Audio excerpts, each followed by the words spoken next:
Et on démarre ce journal avec la visite officielle hier du ministre du Travail à Roubaix, dans la région. Le ministre du Travail, Xavier Bertrand, était de passage à Dounord, une usine de matières plastiques de Neuville-en-Ferrain, et a également passé quelques heures au siège de la Redoute. Le ministre a notamment participé à une remise de diplôme sur le site de la Martinoire à Wattrelos. Et lors de sa visite à l'usine Dounord, Xavier Bertrand a annoncé les chiffres du chômage pour le mois d'avril.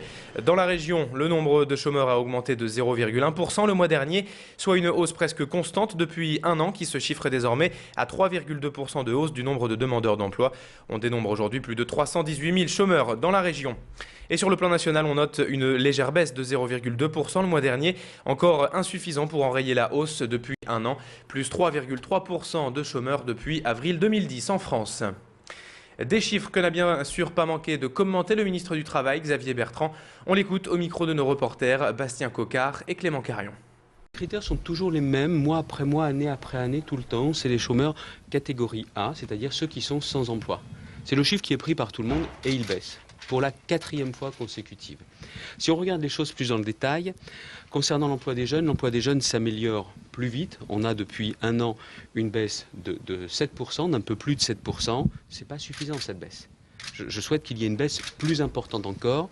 Et ce que nous sommes en train de faire avec Nadine Morano, c'est de mettre vraiment l'accent sur l'apprentissage pour qu'à partir de la rentrée prochaine, c'est-à-dire la rentrée de septembre, on puisse former davantage d'apprentis dans notre pays et permettre aux jeunes de sortir du chômage. Autre personnalité politique à s'exprimer hier dans la région, le leader du Front National, Marine Le Pen, a tenu une conférence de presse et s'est affirmée sur plusieurs sujets. Celle qui est aussi conseillère régionale du Nord souhaitait faire le bilan de son action un an après l'arrivée de son parti au sein de l'institution régionale. Marine Le Pen qui n'a également manqué aucun sujet de l'actualité nationale, la candidature de Christine Lagarde au FMI, les députés et les radars automatiques, les chiffres du chômage et bien sûr la politique régionale. Élodie Bernachon a rencontré hier le leader du Front National. Je vous propose de l'écouter au sujet des radars automatiques et de cette polémique créée depuis quelques jours. On écoute Marine Le Pen.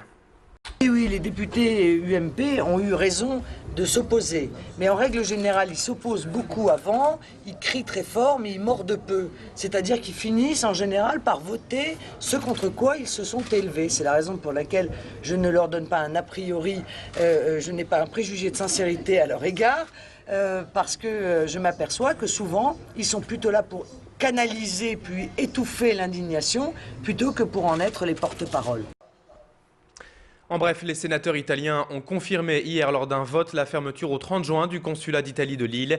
Une mauvaise nouvelle pour les quelques 30 000 ressortissants transalpins de la région. En remplacement, une permanence consulaire hebdomadaire pourrait être prochainement aménagée. On évoque à présent dans cette édition le Grand National du Trot qui se déroulait hier à l'hippodrome du Croisé-la-Roche de Marcq-en-Barœul. Une course hippique qui a réuni parmi les meilleurs trotteurs de l'Hexagone.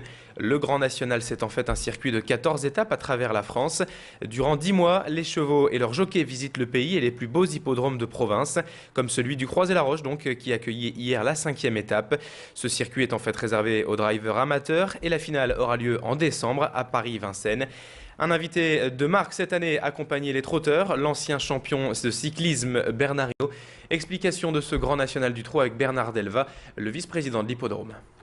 L'arrivée était superbe, empoignante, mais tellement empoignante que le gagnant était rétrogradé pour avoir gêné un concurrent dans la ligne droite en s'en déportant trop fort. Le deuxième devient premier, le troisième devient deuxième. Donc le premier, c'est qui? C'est Jos Verbeek qui a gagné. Autre événement hier à Lambersart, cette fois, la 3e édition du rallye urbain avait lieu à la salle Eugène Dutoit. Toute la journée, des dizaines d'animations étaient prévues pour les enfants des quartiers. Ateliers dessin, jardinage, histoire et construction étaient au programme. L'objectif de ce rallye urbain, mixer les enfants des différents quartiers de la ville et expliquer aux jeunes comment se passe la construction et la démolition des immeubles. Un thème d'actualité à Lambersart car beaucoup de lotissements ont été reconstruits ou rénovés dernièrement. Pierre Beauvillain était pour nous à ce rallye urbain de Lambersart. Il a rencontré l'adjoint au maire de la ville en charge de la culture. On écoute Claude Reynard.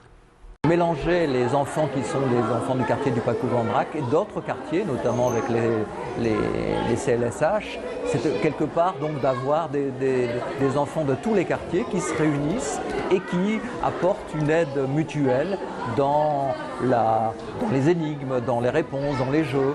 Et donc il y a là tout un lien social qui se crée et qui permet à chacun de trouver un épanouissement. Et donc ce que j'appellerais le bénéfice de ce qui avait été vécu au Paco-Vendrac profite également aux autres quartiers.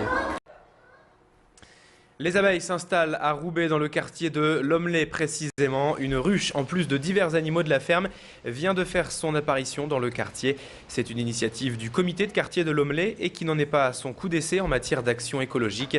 Après la création en 2001 d'un jardin collectif, puis de la rue verte en 2004, suivi des jardins ouvriers depuis 1 an, les habitants du quartier profitent donc désormais d'une ruche et d'abeilles pour une bonne pollinisation des plantes. Des ateliers et des conférences sur le développement durable sont également au programme. Cette ruche a été installée par un apiculteur de la région et assurera sans doute prochainement la fabrication d'un bon miel artisanal. Écoutez les explications à ce sujet de Sylvie Tillois, la présidente du comité de quartier de Lomley.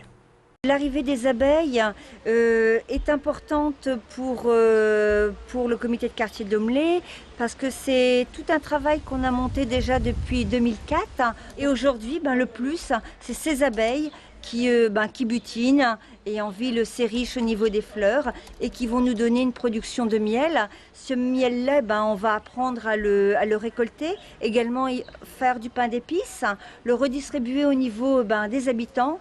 Et ça fait partie un petit peu d'un avancement sur le quartier autour de l'écologie. Enfin, une pensée avant de terminer ce journal pour nos 2 confrères de France 3 otages en Afghanistan. Hervé Guéquière et Stéphane Taponnier sont retenus là-bas depuis 513 jours.